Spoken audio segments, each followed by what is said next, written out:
mga ginigiliw. Magandang hapon muli mga ginigiliw. Gusto ko pong ibahagi mga ginigiliw dahil kaninang umaga po ay naputol po yung pagbabahagi ko po ng salita ng Panginoon dahil nagkaroon po ng wala na pong space yung cellphone ko mga ginigiliw kaya hindi ko na po na biglang nawala po na lang yung signal mga ginigiliw. Anyway, ipagpapatuloy ko po sa inyo yung naibahagi ko po kaninang umaga na yung pamagat ay New Year's Covenant. Hindi po resolution, no? Nabanggit ko po kaninang umaga mga ginigiliw na yung resolution po, ang dami pong resolution ng mga tao pero hindi po nila natutupad mga ginigiliw. Sa kadahilanan na yung resolution na ito ay gawa-gawa lamang ng tao. Gumawa lamang sila ng sarili nilang desisyon pero yung mga iba hindi naman po nila natutupad. Kaya ang ibabahagi ko po sa inyo ay hindi po New Year's resolution kundi New Year's Covenant. Ang covenant kasi ito po ay pakikipagtipan, no? Katulad din po, biblical po kasi ito mga ginigiliw. Ito ay ginamit po ng mga bansang Israel, no? At sa mga tao na gustong makipagtipan sa ating Panginoon, mga ginigiliw. Katulad ng kwento ko po kaninang umaga na kung saan may isang bayan na malapit sa kampo ng mga Israelita na kinikilala nila ang Diyos, mga ginigiliw. At naniniwala na sila ang susunod na sasakupin ng bansang Israel. Kaya kung sasakupin sila ng bansang Israel, lahat ng kanilang sinasakop, pinapatay po nila lahat. Wala po silang itinitirang bata, matanda, wala silang pinipili. Pinapatay nila lahat mga ginigiliw. Kaya ang ginawa ng mga taong ito upang hindi po matuloy yung kanilang pagsakop sa kanilang bayan at upang hindi po sila patayin, nagpanggap po ang mga nagpadala sila ng mga espya, nagpanggap sila ng mga leader nila, yung mga matatalino, kay Joshua na siya ang hari ng bansang Israel sa panahon na yon.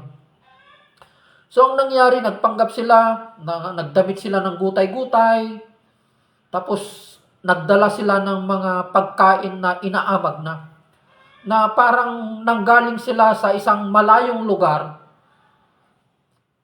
at pumunta sila kay Joshua para sabihin nila na nakikipag-usap sila na kung maari ay hindi na nila sasakupin o hindi na sila papatayin.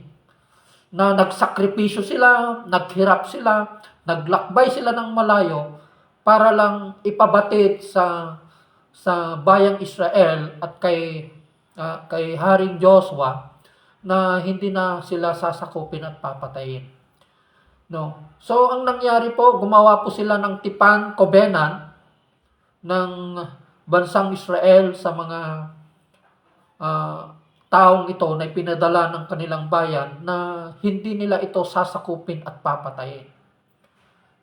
To cut the story short mga ginigiliw, nalaman din ni Haring Joshua na ang mga taong ito na pumunta sa kanila ay malapit, they are just adjacent to their place. Na malapit na pala sila siguro sila na ang susunod na sasakupin. Kaya nung nalaman ni Joshua na ganun ang nangyari, marami pong nagalit. Gusto nilang patayin yung mga taong ito na pumunta doon at gusto nilang lipulin yung bayan na yon. Pero nagsalita po si Joshua sa kanila na meron po tayong covenant. Meron tayong tipan sa Diyos na hindi natin sila papatayin at hindi natin sila sasaktan. Ganun po ang kapangyarihan ng covenant.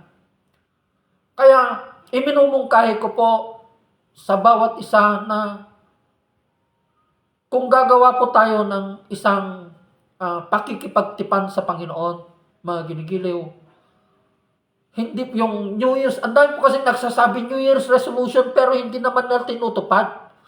Bumabalik pa rin sila, ayaw ko nang uminom ng alak, ayaw ko na ng mga bisyo ko, pero after how many days, how many months, binabalik pa rin nila yung dating ginagawa nila na bisyo, na kasalanan. Kaya ang iminumungkahi ko po, hindi po natin gagamitin yung resolution, kundi ang gagamitin po natin ay New Year's Covenant. Ito ay pakikipagtipan. Kasi yung New Year's Covenant na yan, ibig sabihin, ikaw ay nakikipagtipan sa Diyos na hindi mo na babalikan at gagawin ang mga kasalanan na yan or hindi mo na gagawin ang mga bisyo na yan. Diba? So, yun po yung New Year's Covenant na sinasabi ko po, mga ginigiliw. Kaya, this morning, no, nasabi rin, nabanggit ko rin po, mga ginigiliw, yung patungkol po sa new creation. So, ibig sabihin, kung may New Year's Covenant po tayo, ibig sabihin, magkakaroon na ng new creation sa atin. Ibig sabihin, bagong nilalang na po tayo. Ang ibig sabihin ng bagong nilalang, hindi na tayo yung dati. The old has gone. Kung nawala na po yung nakaraan. The old has gone, the new has come. Sabi niya. So, ibig sabihin, pag tinanggap natin ang ating Panginoong Jesucristo bilang Diyos at tagapagligtas ng ating buhay, at sumunod po tayo, mga ginigiliw, namuhay po tayo ng katuwiran, ibig sabihin, nagkakaroon na po ng new creation. Bagong nilalang na po tayo, mga ginigiliw. Pero I say it with a sad sense, mga ginigiliw, na marami pa rin na matagal ng Kristiyano ang hindi pa rin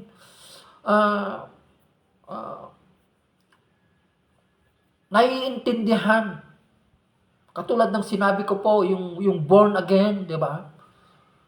Imagine that, katulad ng halimbawa na si Nicodemus, na isang napakatalinong tao, dalubhasa sa kautusan, nag-aral siya sa kautusan, mga ginigiliw. Pero nung pumunta siya sa ating Panginoong Jesucristo sa isang gabi, mga ginigiliw, hindi niya naintindihan kung ano ang ibig sabihin ng born again. Opo. Nung sinabi ng ating Panginoong Jesucristo sa kanya, na you should be born again. Dapat kailangan bagong creation ka na. Ganon ang sinasabi ng ating Panginoong Jesucristo kay Nicodemus. Pero hindi niya maintindihan, kinuha niya ito ng literal. Ang pagkaintindi niya na born again, babalik siya sa sinapupunan ng kanyang ina. Imagine that, no?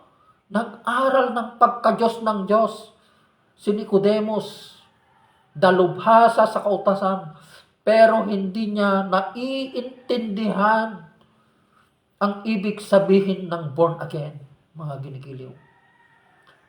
Katulad din po natin ngayon, mga ginigiliw.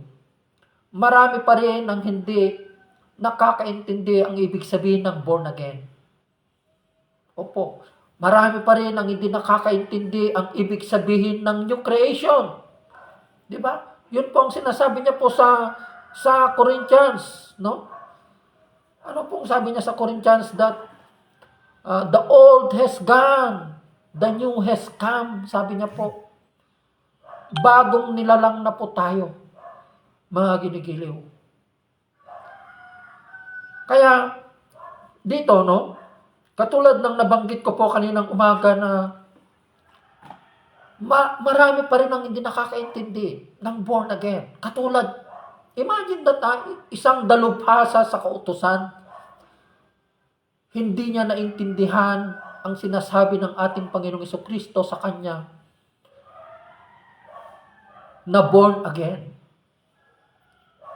At ang masaklap, mga ginigiliw, pumunta ang dalubhasa sa kautusan na ito na si Nicodemus. Pumunta siya secretly, sa gabi po siya pumunta. Bakit pumunta siya ng gabi, mga ginigiliw? Dahil nakakahiya na ang isang dalubhasa sa kautusan na si Nicodemus ay pupuntahan niya ang isang tao na hindi nag-aral kahit grade 1. Pupuntahan niya ang Panginoong Hesukristo na hindi man lang nag-aral kahit grade 1. Kasi hindi po talaga nag-aral ang ating Panginoong Hesukristo. Dahil ang ating Panginoong Hesukristo, siya ay lumaki na nagtrabaho kasama niyang kanyang ama, nagtrabaho siya na karpintero. Nasa Marcos po yon. Bakit mag-aaral ang ating Panginoong Hesukristo? Jesus Christ is the wisdom of God. Ang ating Panginoong Hesukristo, siya ang karunungan ng Diyos. Di ba? Kahit sa gabi na yon, nung pumunta si Nicodemus, hindi niya maintindihan ang born again. Kinuha niya sa literal.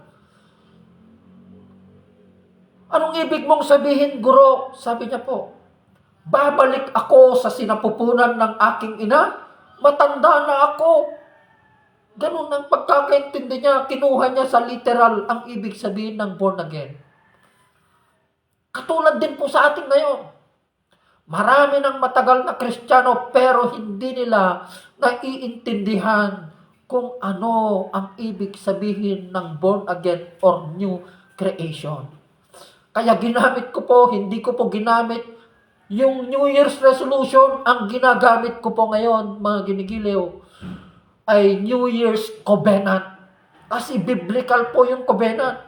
Pag ibig sabihin covenant, ibig sabihin ikaw ay nakikipagtipan sa Diyos. So, kung ikaw ay nakikipagtipan sa Diyos, hindi mo na uulitin yung kasalanan na ginawa mo. Hindi mo na uulitin yung mga dating bisyo na ginagawa mo. Balikan po natin. No?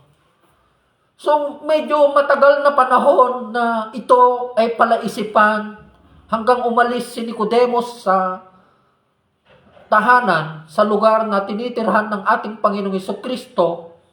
Dala-dala niya yung salita na yun. You should be born again in order for you to enter the kingdom of God.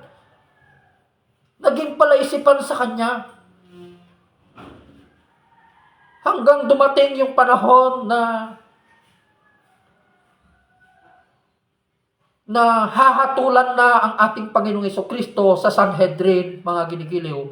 Dinala po ng mga Hudyo ang ating Panginoong Hesukristo sa mga punong pare, no? At doon nagsisimula ng maintindihan ni Nicodemus kung ano ang ibig sabihin ng you should be born again. Kaya ipinaglalaban na niya yung karapatan ng ating Panginoong Hesukristo nung siya ay dinala sa pinakapunong pari upang siya ay husgahan. Sinasabi na ni Nicodemus, ipinaglalaban na niya yung karapatan ng ating Panginoong Hesukristo. Sinasabi na niya na dapat may ebidensya, dapat magkakaroon ng mga hearing, mga ganon. Hindi yung biglaan na lang natin siyang nating igagawad yung kaparusahan sa kanya. Yun ang sinasabi niya, ipinaglalaban na niya yung karapatan ng ating Panginoon Hesukristo. Kaya, until such time na dumating yung panahon na naipako ang ating Panginoong Hesukristo, alam nyo, in the broad daylight, kasama na ni Nicodemus, ipinapakita na niya na naintindihan na niya kung ano ang ibig sabihin ng born again. Kasama niya si Jose na taga Arimatea, sila na mismo ang nagbaba ng bangkay ng ating Panginoong Hesukristo sa krus. Binalot nila ng puting tela ang bangkay ng ating Panginoong Hesukristo at nilagyan ng pabango, mga ginigiliw. Yun ay pagpapakita ng kanilang pagsamba, pananampalataya sa ating Panginoong Jesucristo. Ibig sabihin, mga ginigiliw, naiintindihan na ni Nicodemus ang ibig sabihin ng born again. Ng born again, mga ginigiliw, ito ay pagbabago ng buhay. Ito ay pagtalikod ng kasalanan. Ito ay pakikipagrelasyon sa ating Panginoon. Opo. Yun po ang ibig sabihin ng born again. Kailang ipanganak tayong muli ng ibig sabihin, pagbabago ng buhay, pagtalikod ng kasalanan. Huwag na nating balikan yung mga kasalanan na ginagawa po natin, mga ginigiliw. Opo. Kaya alam nyo ang sabi ni Pablo, no?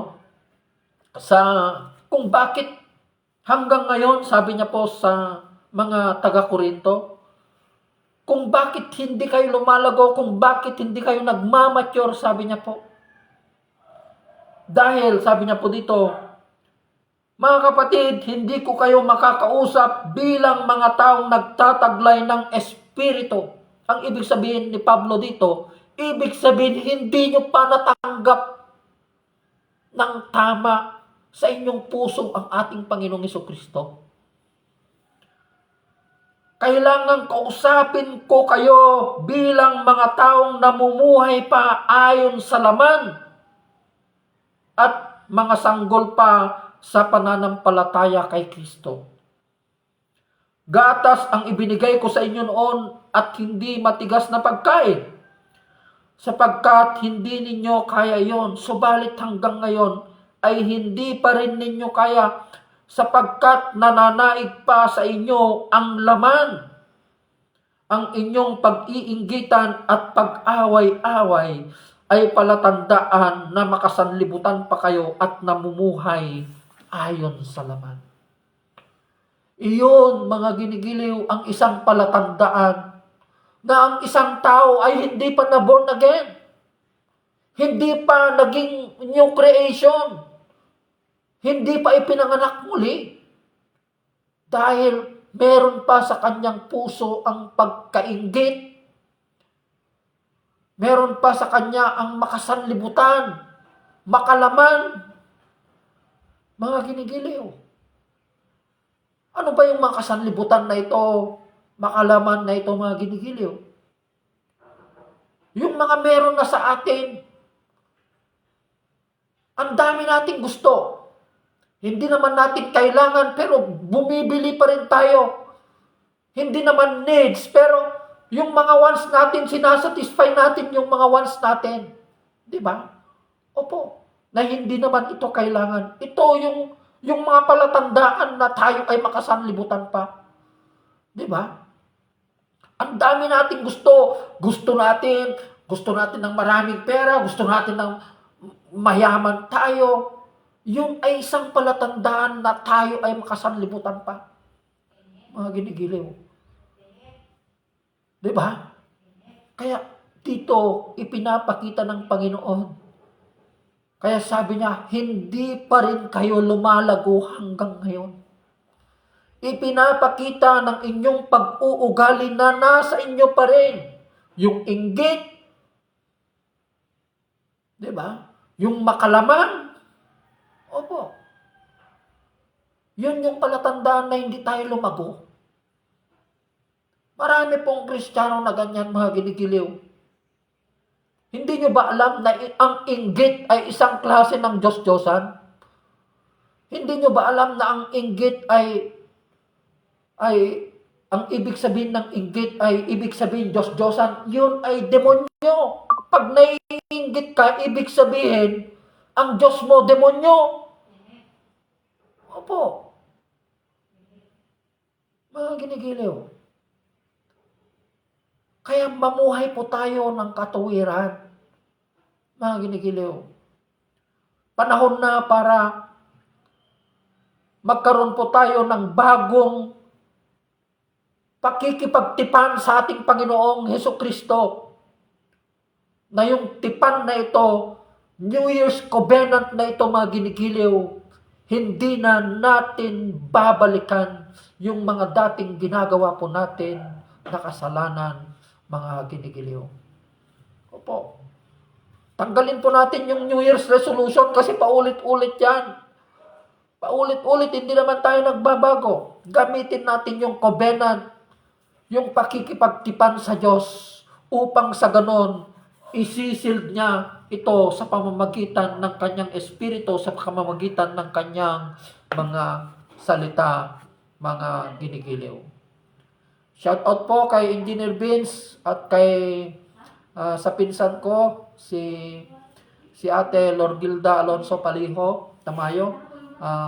Salamat po sa panunood at sa lahat po ng patuloy po na tumatangkilik sa gawain na ito ng Panginoon. Magandang hapon po sa ating lahat, no? Kaya mga ginigiliw, panahon na po para tayo ay